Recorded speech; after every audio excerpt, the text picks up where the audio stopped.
사도신경으로 신앙 고백하시겠습니다. 나는 전능하신 아버지 하나님 천지의 창조주를 믿습니다. 나는 그의 유일하신 아들 우리 주 예수 그리스도를 믿습니다.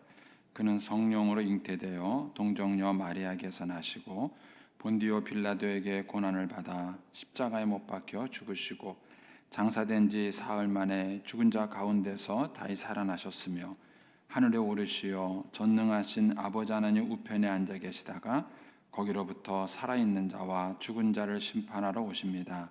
나는 성령을 믿으며 거룩한 공교회와 성도의 교제와 죄를 용서받는 것과 몸의 부활과 영생을 믿습니다.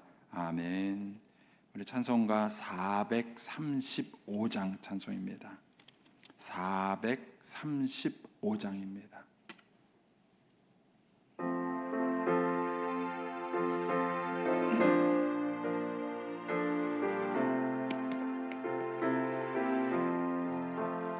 나의 영원하신 이여 생명보다 귀하다.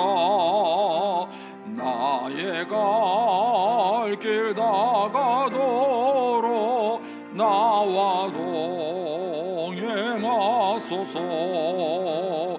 주께로 가까이 주께로 가오니 나의 갈 길 다가도록 나와 동행하소서. 세상 복이 아니람과 모든 명예 버리고 험한 길을 가는 동안 나와 동행하소서. 주께로 가까이 주께로 가오니 나의 갈 길 다가도록 나와 동행하소서. 어두운 골짝 지나가며 험한 바다 건너서 정금문에 이르도록 나와 동행하소서. 주께로 가까이 주께로 가오니 나의 갈 길 다가도록 나와 동행하. 주께로 가까이 주께로 가까이 주께로 가오니 나의 갈 길 다가도록 나와 동행하소서.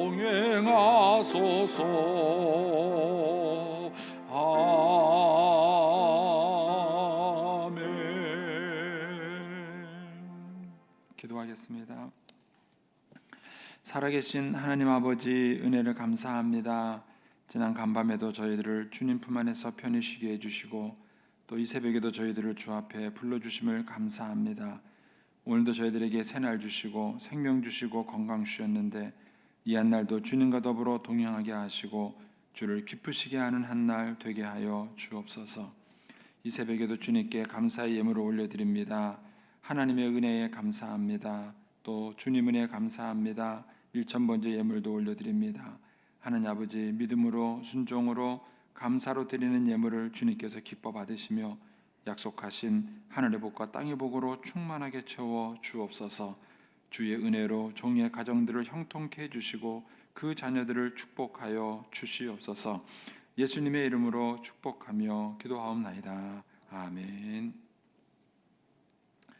오늘 아침 말씀은 마태복음 14장 1절에서 12절까지 말씀입니다. 마태복음 14장 1절에서 12절입니다.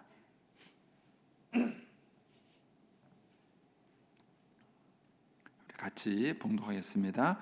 그때에 분봉왕 헤롯이 예수의 소문을 듣고 그 신하들에게 이르되 이는 세례 요한이라 그가 죽은 자 가운데서 살아났으니 그러므로 이런 능력이 그 속에서 역사하는도다 하더라. 전에 헤롯이 그 동생 빌립의 아내 헤로디아의 일로 요한을 잡아 결박하여 옥에 가두었으니 이는 요한이 헤롯에게 말하되 당신이 그 여자를 차지한 것이 옳지 않다 하였음이라.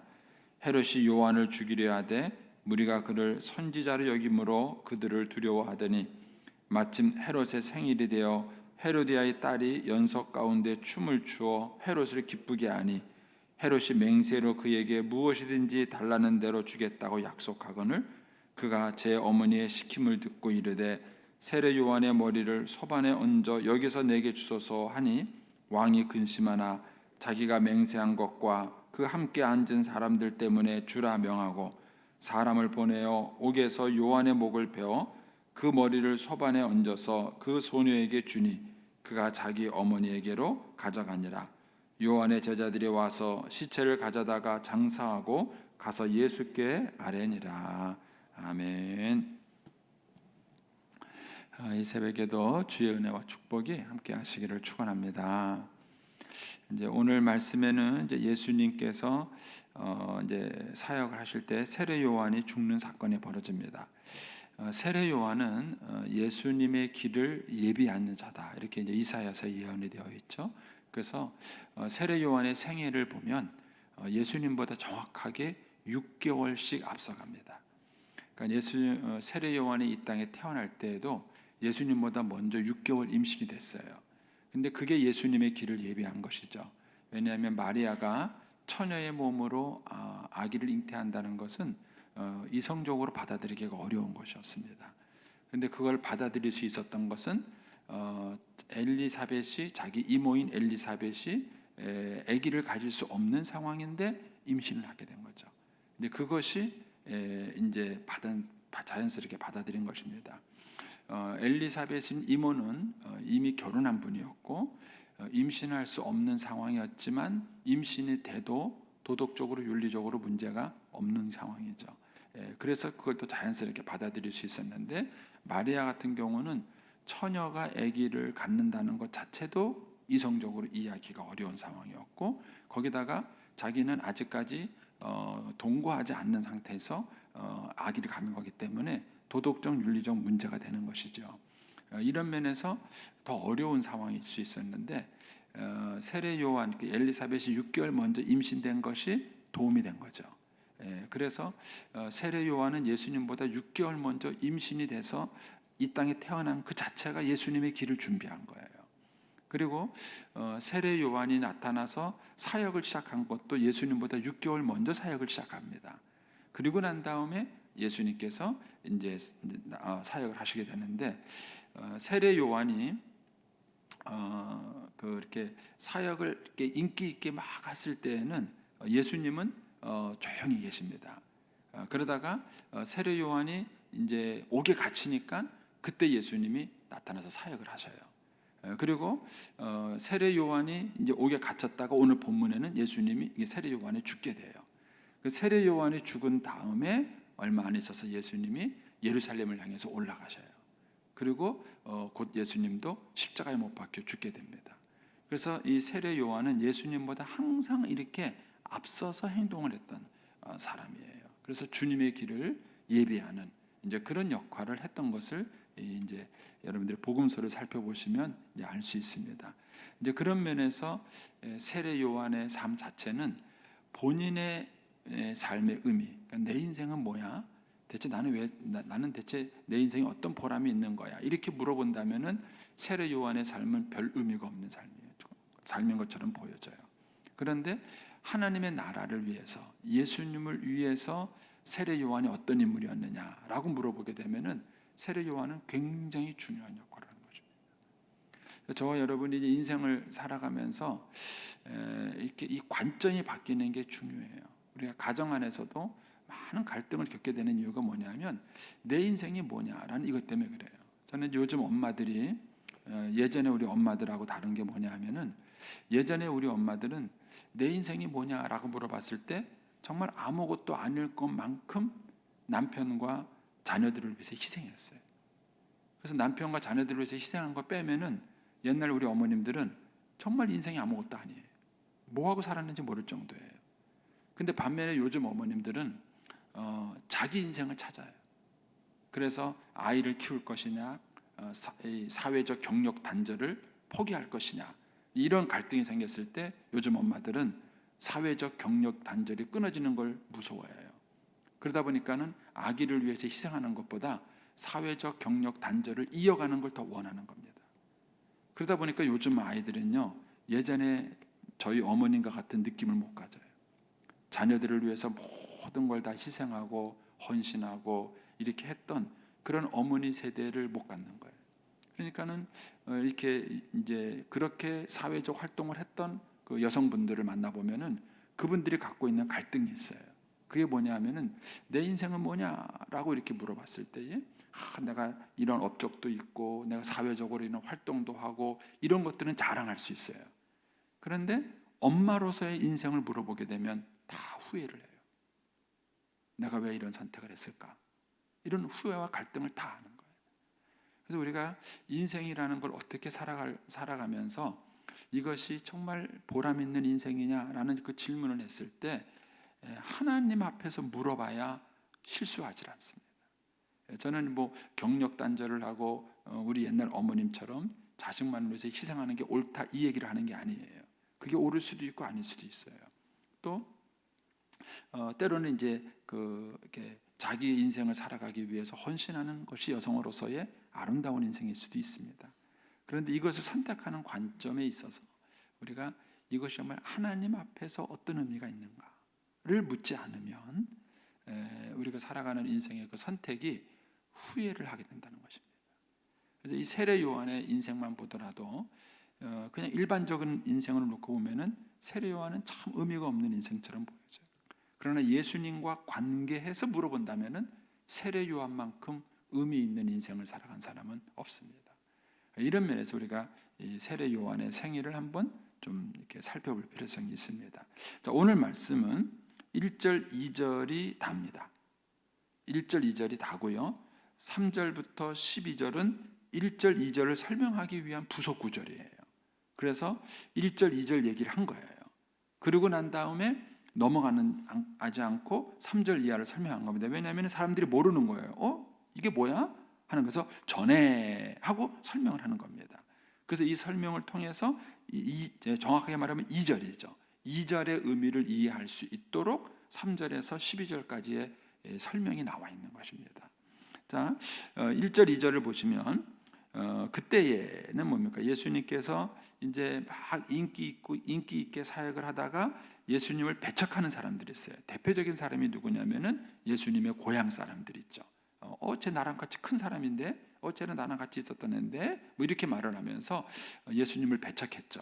이제 그럴 때에 이 분봉왕 헤롯이 예수의 소문을 듣습니다. 이때가 예수님의 인기가 최고조로 오를 때예요. 예수님의 인기가. 그럴 때 이제 헤롯이 예수님의 소문을 들은 거죠. 그러고는 2절처럼 생각을 한 것입니다. 그 신하에게 이르되 이는 세례 요한이라. 누구를요? 예수님을 세례 요한이라고 생각했어요. 그러면서 왜 그렇게 생각했느냐 하면은 그가 죽은 자들 가운데서 살아났으니 이러므로 이런 능력이 그 속에서 역사하는도다. 이렇게 얘기를 합니다. 이거는 잘못된 거죠. 예수님을 잘못 바라본 것이고요. 그 다음에 예수님에 대해 예수님이 능력을 행한 것에 대해서 잘못된 해석을 한 것입니다. 그래서 인생을 보면은요, 정확하게 말하면은 저와 여러분이 경험한 것을 갖고 사는 게 아니에요. 그 경험한 것을 어떻게 해석하느냐를 가지고 살아가는 것입니다. 그래서 인생은 자기 해석 능력이에요. 자기 해석 능력. 저는 제가 결혼 과정에서 태어난 것이 예전에는 굉장히 부끄러웠습니다. 부끄럽고 뭔가 내가 손해보는 인생을 살아가는 거였고, 그 다음에 뭔가 내가 하나님 앞에 늘 손해 본다는 느낌이 그랬어요. 그래서 제가 젊었을 때는 하나님을 원망하는 기도를 많이 했어요. 하나님 왜 이러세요? 왜 나만 이래야 돼요? 왜 하나님 이렇게 불공평하세요? 이런 이제 기도를 했었어요. 그런데 제가 그 제 삶을 바라보는 관점이 어느 날 바뀌어 버린 거예요. 그러니까 하나님이 저를 부르셨을 때에 나를 하나님이 목회자로 부르셨구나 하는 걸 알게 됐고, 사실 제가 이제 나이가 들어서 요즘 와서 더 많이 깨닫는 것은 뭐냐면은 요즘 시대가 가정이 무너질 거라는 것을 하나님은 미리 아신 거예요. 그리고 저를 준비시킨 거예요. 저는 이런 시대가 올 거라는 것을 한 번도 예측해 본 적이 없습니다. 그냥 살아온 거예요. 그런데 하나님은 이미 먼 앞의 세대를 보신 거예요. 그리고 저희 집에서 태어날 때부터 저를 준비시킨 거예요. 이거를 사도 바울이 뒤늦게 깨닫고 뭐라 그랬냐면은 만세 전부터 하나님이 나에게 향하신 경륜이 있었다, 이렇게 말을 한 거예요. 그러니까는 저도 그걸 조금씩 느끼는 거예요. 그리고 그거를 보고 아니까는요, 제가 결성 과정에서 태어난 것은요, 아픔이긴 했지만 절대로 부끄러움은 아니에요.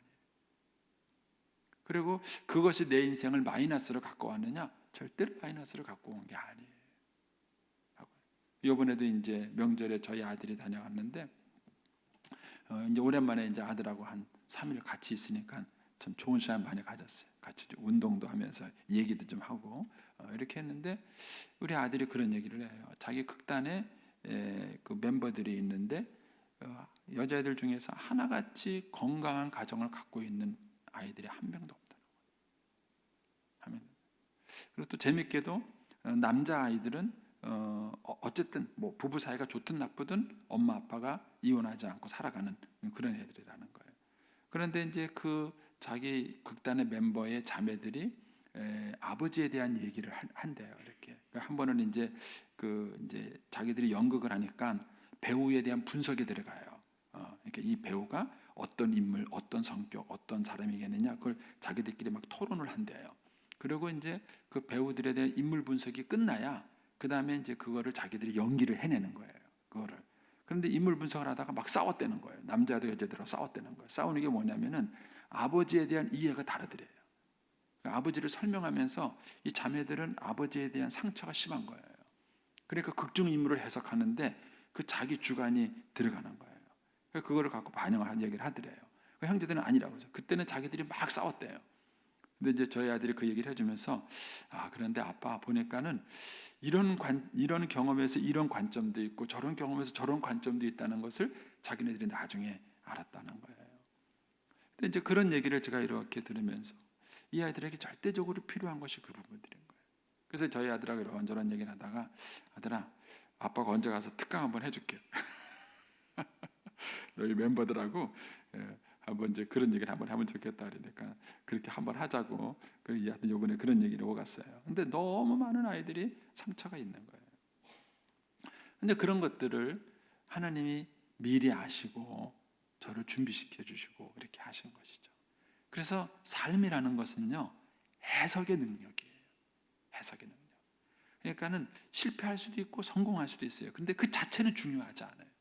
인생을 성공하고도 망한 사람이 많아요. 반면에 인생이 실패하는 것 같았는데 의외로 성공한 분이 있어요. 에브라함 링컨은요, 대표적인 케이스로 실패한 사람이에요. 그분은 대통령 된 거 외에는 다 실수한 사람이에요. 어렸을 때 엄마가 일찍 돌아가셔서 새엄마를 맞이한 사람이죠. 그리고 변호사 시험에 몇 번 떨어졌는지 몰라요. 주지사 선거에서 몇 번 떨어졌는지 몰라요. 그분은 계속 실패의 연속이에요.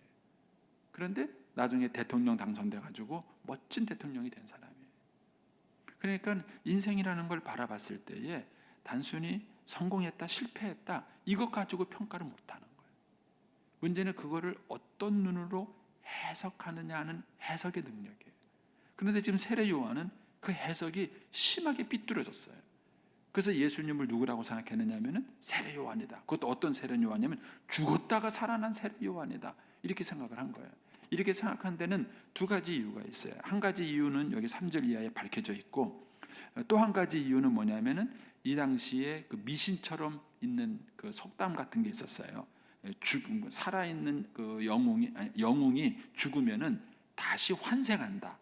이 환생, 이 불교에서 말하는 이 환생설은요, 세계 도처에 퍼져 있어요. 사실은 세계 도처의 설화들을 보면은 이 사람들이 환생한다는 이런 생각들을 많이 갖고 있어요.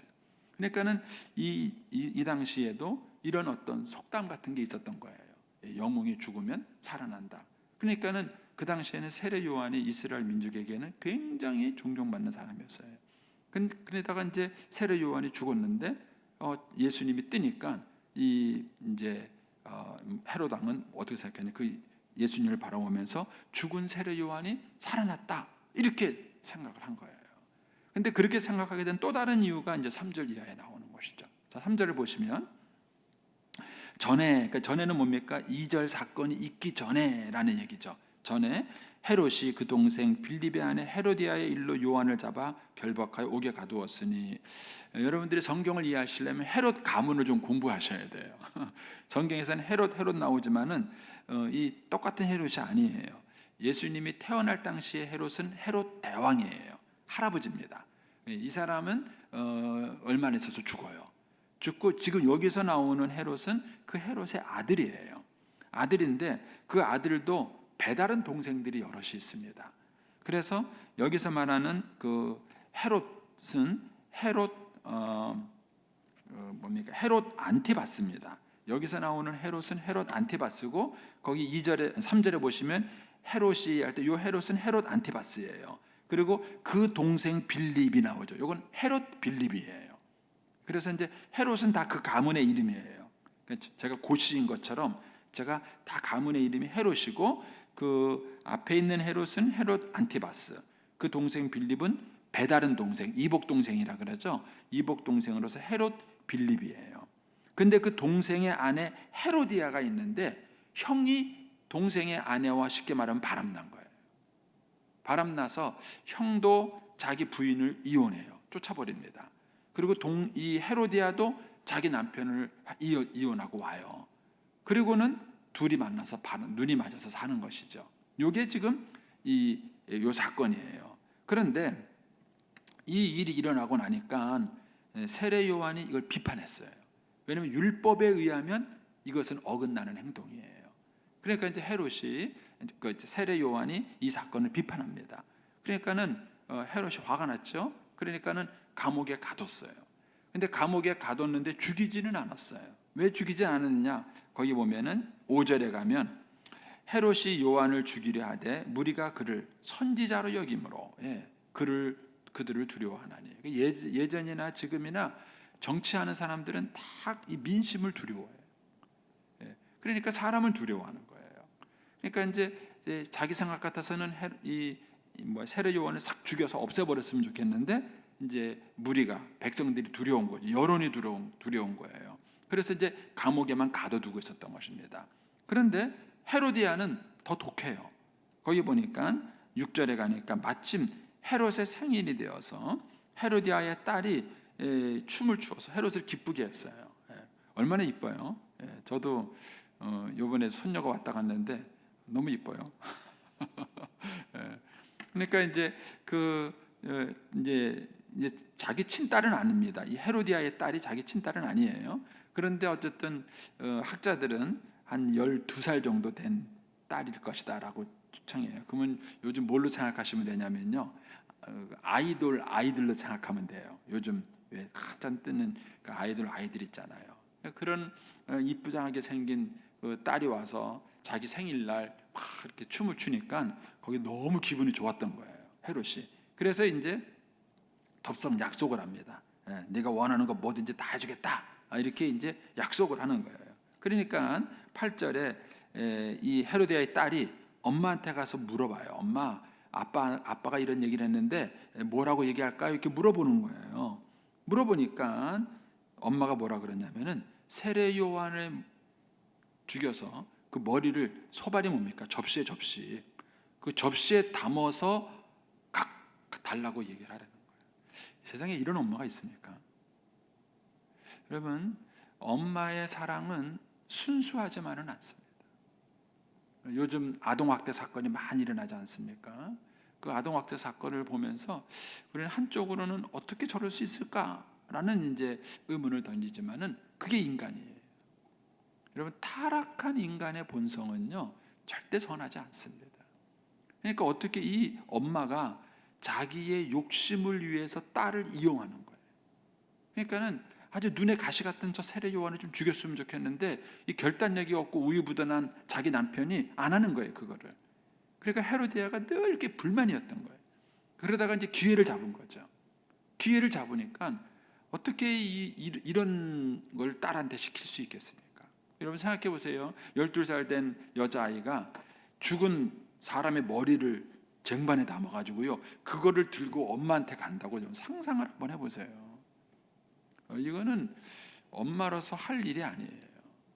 그런데 인간이 한번 이 죄의 욕심에 한번 사로잡히면은요, 건강한 판단력을 잊어버리는 겁니다. 이렇게 해서 세례 요한이 죽었어요. 죽었는데 이렇게 해놓고도 세례 요한이 늘 마음속에 뭐예요? 편치 않았어요. 그것을 우리는 뭐라 그러죠? 죄책감이라 그래요. 죄책감. 이 죄책감을 가지고 있다가 예수님 소문을 들은 거예요. 그 예수님 소문을 듣고 어떤 맹인들은 뭐죠? 예수님이 다윗의 후손이라는 걸 알았고, 그들이 목숨을 걸고 예수님을 찾아와서 예수님, 우리를 불쌍히 여기십시오. 내게 무엇 해주기를 원하느냐? 내가 눈을 뜨기를 원하나이다. 내 소원대로 될지어다. 눈을 떴어요. 18년 동안 그 혈루증을 앓던 여인은 예수님 소문을 듣고는 예수님 만나면 내 병을 고치겠다, 이런 소망을 품고 예수님을 찾아와서 자기 병이 나았어요. 그런데 똑같은 소문을 헤롯도 들은 거예요. 그 똑같은 소문을 헤롯을 들었는데 헤롯은 어떻게 해석을 했느냐 하면은 죽은 세례 요한이 살아났다, 이렇게 해석을 한 거예요. 왜 그랬습니까? 죄책감 때문에 그래요. 자기 안에 있는 죄책감 때문에 그래요. 여러분, 이것은 요셉의 사건을 보더라도 똑같아요. 요셉의 동생 형들이 요셉을 만났어요. 만났을 때 요셉이 그 형들을 좀 뭔가 깨닫게 하려고 뭐죠? 그 중에 일부를 누명을 씌워서 가두는 사건이 벌어지죠. 이런 일이 벌어졌을 때 형들은 무슨 생각을 했느냐면은 그 20몇 년 전에 자기 동생을 감옥에 억울하게 팔아버렸던 그 사건이 떠오르는 거예요. 그래가지고 그 죄책감 때문에 어떻게 생각하냐면 우리가 벌을 받는다, 이렇게 생각을 한 거예요. 그러니까 또 요셉이 그 형들을 용서했음에도 불구하고 요셉의 용서를 진정으로 받아들이질 못해요. 왜요? 죄책감 때문에 그래요. 죄책감 때문에. 여러분, 우리가 예수 믿고 죄사함 받는다는 게요, 세상 그 어떤 걸로도 대체할 수 없는 축복이에요. 예수님 믿고 정말 여러분들이 거듭나서 하나님 앞에 죄사함을 받고 살아가는 인생의 인생관하고 죄책감을 늘 가지고 살아가는 인생은 전혀 삶이 달라요. 이 죄책감이 우리 안에서 해결이 되지 않으면 계속해서 우리가 삶을 바라보는 관점이 삐뚤어져요. 자꾸 왜곡이 되는 거예요. 자꾸 삐뚤어지고 왜곡이 되니까 그거를 바르게 받아들이지 못해요. 그래서 좋은 관계를 갖고 있지 못하는 거예요. 그러니까 저희 어머님은 저희 아내를 봤을 때에 참 착한 며느리가 들어왔다, 좋은 며느리, 이렇게 생각하지 않은 거예요. 이것이 이 젊은 것이 와가지고 나를 무시하지 않을까, 이런 생각을 하신 거예요. 그러니까 제 아내를 한 번도 경험해 보지 않았어요. 경험해 보지 않고도 처음부터 그렇게 선입관념을 가지고 제 아내하고 좋지 않은 관계를 가져간 거예요. 그 이유는 뭐냐면 본인이 갖고 있는 상처 때문에 그런 거예요. 따라서 우리가 이 삶을 바라봤을 때에 이 삶을 건강하게 해석할 수 있는 이 해석력을 갖는 게 이게 큰 축복이에요. 그런데 이것을 방해하는 게 뭔가 우리 안에 있는 죄책감이에요. 죄책감. 따라서 이 죄를 예수님의 십자가 보혈로 깨끗이 씻지 않으면 우리는 이것 때문에 삶이 심각하게 왜곡이 됩니다. 그리고 그로 인해서 삶이 삐뚤어지면서 자기뿐만 아니라 다른 사람의 인생까지도 해치게 되는 그런 모습들을 보게 되는 것입니다. 그래서 이런 면에서 저와 여러분이 하나님 앞에서 정말 죄사함 받고 영적인 자유함을 누려야 합니다. 거룩함과 순결함이라는 것이 그래서 중요해요. 이런 거룩함과 순결함이 있을 때 우리가 삶을 바라보는 우리의 관점, 그것을 해석하는 우리의 어떤 해석 능력, 이것들이 건강하게 되고, 이것이 건강해야 우리의 삶이 건강해지는 것입니다. 그리고 우리의 자녀들의 삶을 건강하게 만들어주는 것도 바로 이런 것들인 것입니다. 이런 면에서 오늘 본문에 나와 있는 이 세례 요한의 사건을 한번 깊이 묵상해 볼 필요성이 있습니다. 저와 여러분이 무엇을 듣고 무엇을 보고 무엇을 경험할 때 그것을 바르게 보고 바르게 듣고 바르게 해석하느냐 하는 것입니다. 그것이 우리의 삶의 성패를 만드는 것입니다. 그리고 우리의 삶이 그렇게 바르게 되기 위해서는 우리 안에 상처가 없어야 돼요. 죄책감이 없어야 합니다. 그것이 예수 십자가 보혈로 깨끗하게 씻음 받았을 때, 그때 우리에게 다가오는 것이 뭐냐면은 평화예요. 평화. 하나님이 우리에게 주시는 평화와 평강이에요. 기쁨입니다. 그래서 우리가 신앙생활을 건강하게 한다면은 우리 안에 평안과 기쁨이 있어야 돼. 그리고 그 평안과 기쁨에 이끌려 삶을 살아갈 때에 우리의 삶이 건강해지는 것입니다. 오늘 한 날도 주님이 주시는 이 은혜 안에서 저와 여러분이 참된 기쁨과 평강을 누리며 살아갈 수 있게 되기를 축복합니다. 기도하겠습니다. 오늘은 16일자입니다. 인도의 아마다바드를 위해서 우리 기도하겠습니다. 인도의 아마다바드입니다. 16일자입니다. 16일자 인도의 아마다바드입니다. 우리 같이 기도하겠습니다. 하늘에 계신 하나님 아버지시여, 우리가 오늘 인도의 아마다바드 시와 그 주민들을 위하여 중보합니다.